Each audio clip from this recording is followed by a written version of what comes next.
I want to address the Luo nation. Number one, it's very unfortunate kwamba there is some characters within the Luo nation ambao wanaona kwamba Raila Odinga's opinion is always the best. It is very wrong kwamba, and this makes me beg the question, vitu imefanyika kwa Peter Salasya leo. A section of the Luo nation attacking an honorable member of parliament simply because he's calling out Raila Odinga for the things Raila Odinga is doing.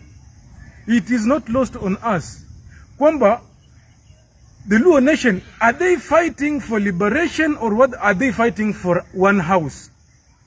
Because the thing is this, in wakati ya Jaramogi, Luo nation was with Kenyatta, lakini wakati Jaramogi alikosana na Kenyatta, Luo nation wakaona Kenyatta ni mbaya. Moi alikuwa mtu mbaya, lakini wakati Raila alijoin Moi akakuwa mtu mzuri.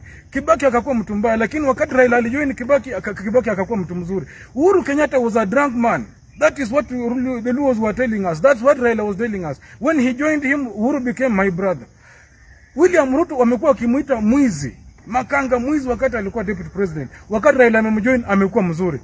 Luo nation, you have to be orderly. You have to remember what you are really fighting for. Mnapigania the Oginga family or are you fighting for liberation? It's not lost on us. Wamala kijana was attacked by the same Luos in Thika Stadium wakati alikuwa anajaribu kufight for the liberation ya nchi. We are angry because what a section of the Luo people are doing it wrongly. I don't know if I have to call because haiwezekani kwamba wale Wajaluo walichukia Kenyatta ndio wale Wajaluo wako saizi. Wale Wajaluo walipiga Wamala kijana Thika Stadium ndio wale Wajaluo wako. In fact, personally, while at the University of Nairobi, tunnel in Lower State House Road tunnel in connect hall 4 na hall 10, I was equally attacked. Today I still bear a scar on my body of a dagger that was meant for my belly, nikahepa ikanikata kando.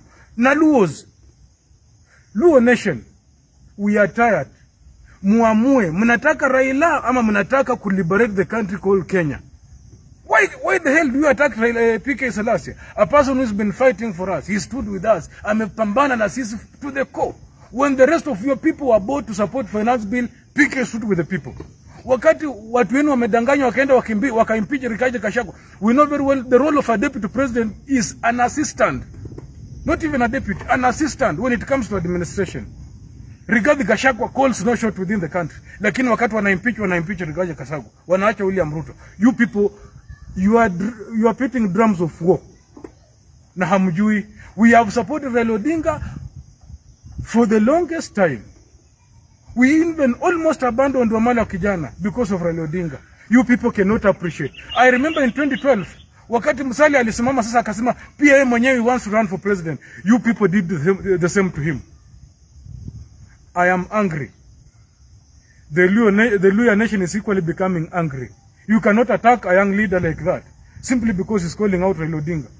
Raila Odinga should tell us, alisema Uhuru Kenyatta ni mbaya, Uhuru Kenyatta akakuwa mzuri. Akasema Kibaki ni mbaya, Kibaki akakuwa mzuri. Alisema Moi ni mbaya, Moi akakuwa mzuri. He's been telling us how Ruto is the worst president ever. Saizi Ruto ni mzuri. To the extent the Luo nation can come together, attack a leader because he's going to support. In the same stadium when attack PK Salasya, that very same stadium is chanting Ruto must go, Ruto must go, Ruto must. How can a stadium be chanting Ruto must go? Na nyinyi mnapiga Salasya ambaye anasema kwamba William Ruto's policies are degrading this nation. William Ruto's policies are derailing this nation. Abductions are not stopping. Those are the things Raila PK is calling out. Raila when ameenda kulala na William Ruto kwa kitanda moja, then you dare attack our own leader. The rest of the Luo nation, if it's a section of your people behaving like that, it means this behavior has been carried on and on and on. Because the same Luos who attacked, as I've said, who attacked Wamalwa are not the same Luos who've now attacked Peter Kalira Salasya.